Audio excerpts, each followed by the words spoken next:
యో మామ, ఈ వీడియో 1,25,000 మందికి షేర్ చేసినామంటే వెంటనే శుభవార్త వింటాం మామ. ప్రస్తుతం మనము సిటిఎంలోని ఓ పవర్ఫుల్ అండ్ ఫేమస్ ప్లేస్లో ఉన్నాం మామ. ఇక్కడే ఒక బ్యూటిఫుల్ టెంపుల్ ఉంది.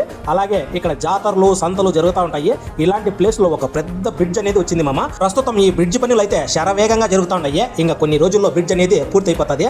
ఇక ఇక్కడ సంత పరిస్థితి ఏమో నాకైతే అర్థం కాలేదు. మన సిటిఎం చుట్టుపక్కల మంచి మంచి రోడ్లు అనేవి నిర్మాణంలో ఉన్నాయి మామ. కొన్ని అయితే పూర్తి అయిపోయినాయి, కొన్ని నిర్మిస్తా ఉన్నారు. ఇంకా కొద్ది రోజుల్లో అవి కూడా కంప్లీట్ అయిపోతాయి. ఇప్పుడు మీకు కనిపిస్తా ఉండేది వచ్చి మన రైల్వే గేట్ మామ. నేను వస్తా ఉన్నానని తెలిసి ఆ పక్క 10 రైళ్లు ఈ పక్క 10 రైళ్లు ఆపి పెట్టినారు. మనం బిన్నె వెళ్ళిపోవాలా, ఎవరికి డిస్టర్బ్ చేయకూడదు, మనకు ఛాన్స్ ఇచ్చినారని చెప్పి అందుకని బిన్నె దాటేసి వచ్చేసింది మామ. అయితే ఇప్పుడు మీరు ఇక్కడ చూస్తా ఉన్నారు కదా, ఇది ఒకప్పుడు మన సిటిఎం చెరువు మామ. ప్రస్తుతం ఇక్కడ కూడా హైవే వచ్చేసింది మామ. ఇక్కడ చెరువులో నుండి హైవే, అక్కడ కొండల్లో నుంచి హైవే. ఒకప్పుడు సిటిఎంలో చెరువు ఉండేది, కొండలు ఉండేవి అని ఫ్యూచర్లో చెప్పుకోవాల్సి వస్తుందేమో మామ. ఈ హైవేలు బైపాస్లో వస్తే వచ్చినాయి కానీ ఎన్ని కొండలు ఎన్ని చెట్లు వెళ్ళిపోయినాయో ఏమో. అయినా సరే మనకు కూడా అవసరమే కాబట్టి బండ్లు పోయేదానికి. ఇంకా ఈడ నీ 2 కళ్ళకి కనిపిస్తా ఉంది. ఇక్కడ వచ్చి ఒకప్పుడు సిటిఎం మిల్లు ఉండింది మామ. ఇప్పుడైతే మొత్తం ఫ్లాట్ చేసి చదును చేసి పెట్టారు మామ. నువ్వు పరిగెత్తా 10 రౌండ్లు వేయచ్చు మామ.